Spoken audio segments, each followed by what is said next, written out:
السلام علیکم ورحمۃ اللہ وبرکاتہ۔ معزز ناظرین کرام، حضرت شیخ شبلی رحمۃ اللہ تعالی علیہ نے بیان فرمایا کہ میرا ہمسایہ فوت ہو گیا تھا۔ میں نے اسے خواب میں دیکھا اور اس سے پوچھا تیرے ساتھ اللہ تعالیٰ نے کیا معاملہ کیا؟ اس نے جواب دیا، حضرت شیخ شبلی آپ کیا پوچھتے ہیں؟ بڑے خوفناک مناظر میرے سامنے آئے۔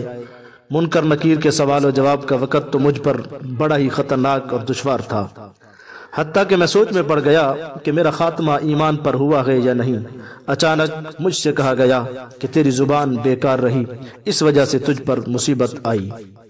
تب عذاب کے فرشتوں نے مجھے سزا دینے کا قصد کیا تو کیا دیکھتا ہوں کہ میرے اور ان فرشتوں کے درمیان ایک نوری انسان حائل ہو گیا جو کہ نہایت حسین و جمیل تھا۔ اس کے جسم سے خوشبو مہکتی تھی۔ منکر نکیر کے سوالوں کے جوابات وہ مجھے پڑھاتا گیا اور میں اسے دہراتا گیا اور کامیاب ہو گیا۔ پھر میں نے اس نوری انسان سے پوچھا کہ آپ کون ہیں؟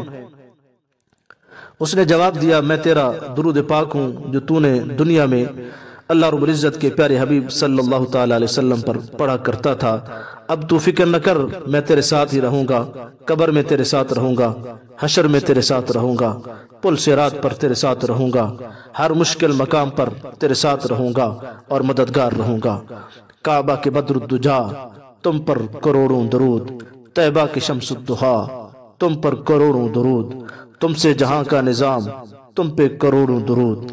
اگر ویڈیو اچھی لگی ہے تو میرے اس چینل DIM4U کو ضرور سبسکرائب فرما دیں۔ جزاکم اللہ خیرا کثیرا۔